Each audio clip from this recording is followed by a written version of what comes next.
Guys, welcome to my channel. Today I am going to explain Gpio's input-output pins using Python, which can manipulate and work with external devices. In this video, I will explain two types of Gpio pin numbering system. They are in Raspberry Pi 3 has two rows of 14 pins. In this diagram shows numbers of GPIO pin. The most of the pin in Raspberry Pi are multiple purposes.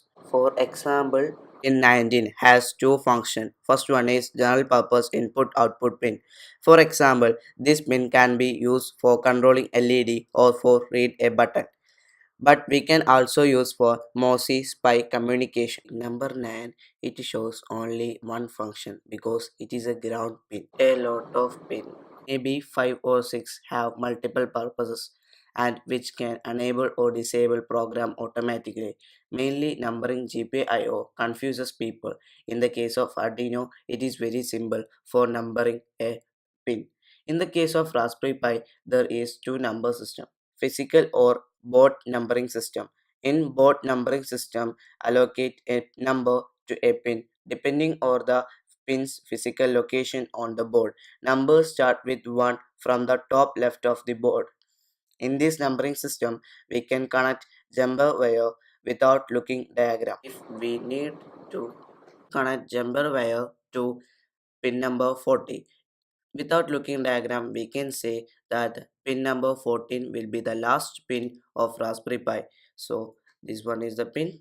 If we look closely on the Raspberry Pi around the GPIO pin, we can see a white lane is gone.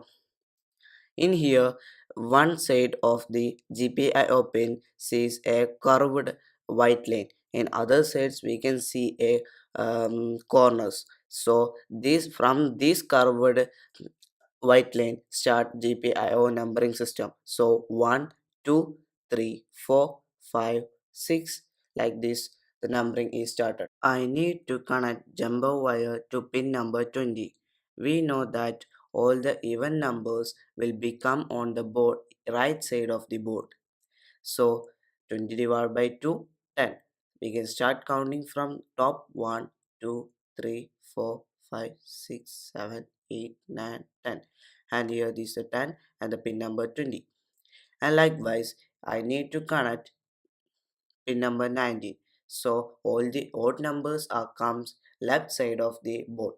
So we can start counting from 1, 2, 3, 4, 5, 6, 7, 8, 9, 10, and the pin number 19 is here. So 20 divided by 2, 10. We get the number. Likewise, we can easily connect the jumper wire to GPIO pins. The second numbering system is Broadcom or BCM numbering system. Broadcom is the company that making the processor. BCM numbering assigns numbers to pin as they are assigned in a hardware architecture of the processor. They don't follow a particular pattern. According to BCM, GPIO 27, but according to board numbering system, it is 13th pin. There is no relationship. For another example, here the GPIO 9 according to BCM number system, but according to board number system, it is the pin number 21.